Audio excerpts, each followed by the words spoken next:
علي الأكبر عليه السلام قدوة لنا جميعا وبالخصوص إلى شبابنا. وعلي الأكبر عليه السلام رغم أنه ابن الحسين عليه السلام، ولكن كان يتعامل مع الحسين عليه السلام كأنه قائد وجندي أو مقود، فدائما يخاطب أباه عليه السلام سيدي، إلا في بعض الحالات مثل الإمام العباس عليه السلام دائما يقول سيدي إلا في حالة واحدة كما هو معروف عندما سقط سريعا. علي الأكبر كما قلنا قدوة للشباب، فعلى شبابنا جميعا أن يكون علي الأكبر وأهل البيت هم قادتهم. ومن الشباب الذي تأثر بعلي الأكبر وبمنهج علي الأكبر هو الشاب علي الفتلاوي، فليشاركنا هذه الليلة بكلمة باللغة الإنجليزية نستقبله بالصلاة على محمد وآل محمد.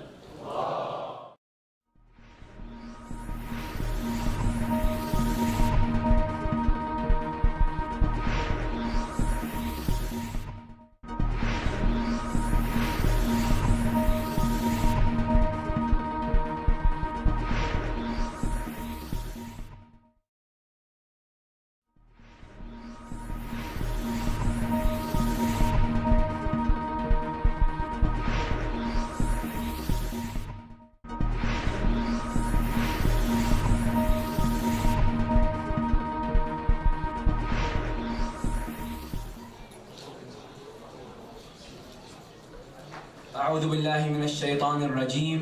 بسم الله الرحمن الرحيم. الحمد لله رب العالمين، والصلاة والسلام على سيدنا محمد وآله الطيبين الطاهرين.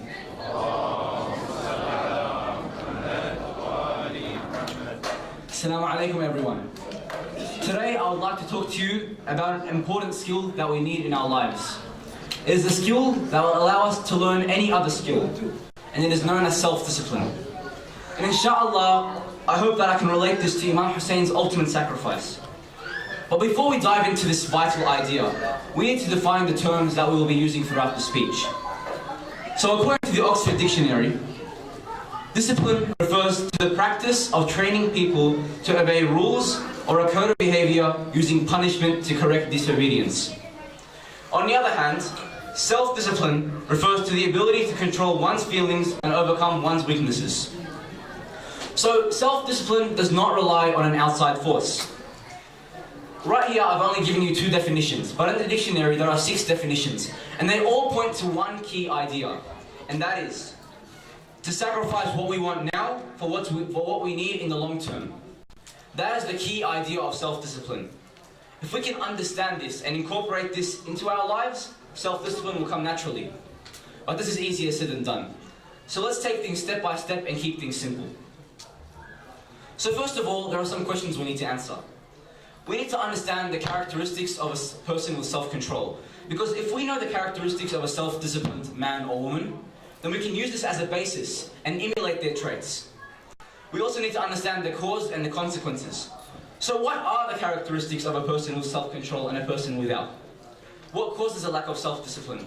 And what are the consequences of such a cause? And on the flip side, what are the benefits of having such a skill? And how do we nurture it and obtain these benefits? But before we dive into these questions, we need to understand an important contrast, and that is the difference between self-discipline and discipline, because one is fundamentally more useful and effective than the other. So the crucial difference lies in perception, because we see discipline as a punishment, while we see self-discipline as a rewarding journey to achieve our goal. Let's see an example. For example, if we're watching a lot of TV and we've got a test coming up, our parents would discipline us and tell us that we can't watch TV and we have to study for that test.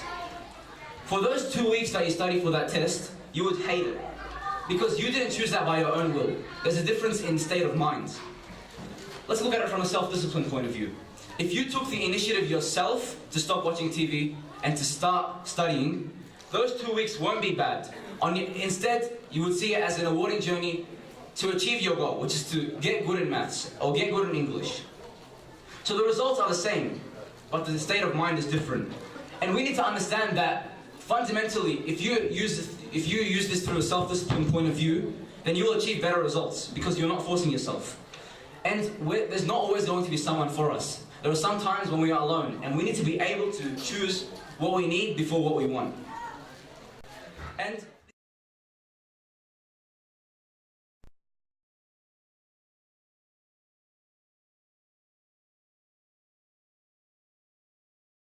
let's identify the traits of someone with self-discipline. First of all, they're passionate. They're ready to invest in time and skill. They're not homeless. They have a goal in mind. And they feel pressure, not afraid of complications. And when they decide on something, they pull through with it and they go with it. They don't spend time procrastinating. They're calm, not anxious. And it is extremely rare for someone with self-discipline to be unhappy, because it's a skill that will allow you to learn any other skill and achieve success.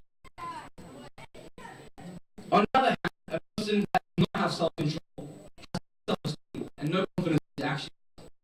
When it goes too hard, he breaks down and nothing turns to when things go bad. And he's a procrastinator. He always delays his tasks, and he never focuses on one job. He always goes from place to place. So we don't want to have these characteristics inside us. So what causes this in the first place? According to the New Orleans Psychological Department, the main reason behind the lack of self-discipline is a flawed parenting and early childhood. This goes back to what we said about discipline, because discipline is used and leads to self-discipline. When a parent disciplines his child, the child subconsciously understands that he needs to put his needs before his wants. The second influence is your friends, the friends that you surround yourself with. They're a massive influence on you. And if your friends are motivated to achieve their goals, then you're more motivated to achieve your goals.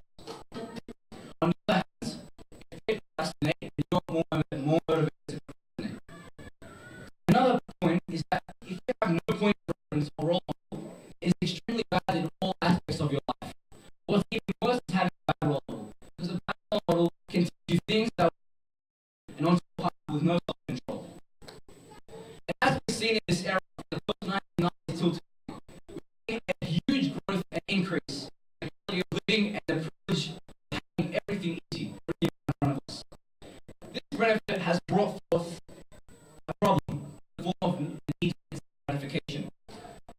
Because we don't use this easy life, and because it is difficult to shut and obtain self-discipline. Moving on to the consequences. First and foremost, you put yourself in an extremely hard situation to recover from. For example, if you lose some weight, but didn't follow through with it, you could potentially contract type 2 diabetes. And because it's never be successful in anything, because you'll know the need for your wants. If you can't take responsibilities, meet expectations, and give up easily, this is a huge role in your life. And you will not achieve success in life. But always do everything. If we utilize this skill of self-discipline, there are a number of benefits that we have. First and foremost, we can have a happy and filled life. Success in all aspects of our life, from material, financial, spiritual. Because of our ability to be a teacher, we have the patience to lead a completely happy and fulfilled life. So we all want these benefits, but the big question arises: how?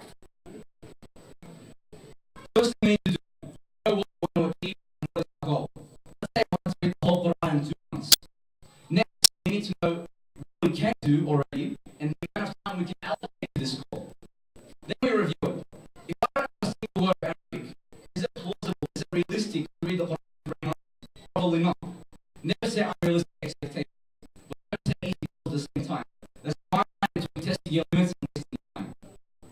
Now that we review our goal, we split it up into milestones, smaller goals that lead to the eventual big goal. Our goal is now to only read Surah Al-Fatiha, then we first need to learn Arabic to a certain degree, and then after that we need to practice it every day until we achieve our goal. And above all else, keep things simple. The moment we complicate matters, we go astray. Set so many milestones, only set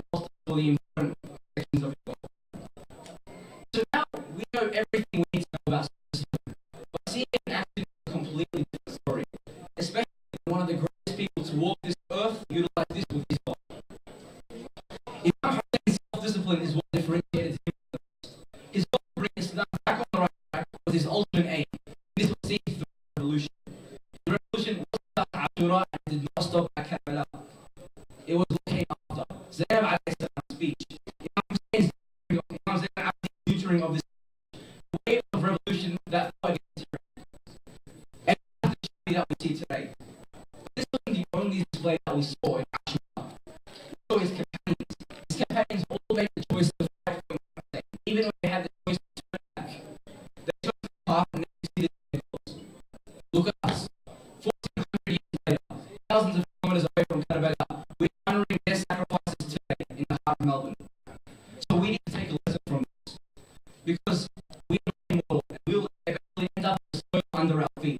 Imam Hussein's companions left behind a message. It influences millions to this day.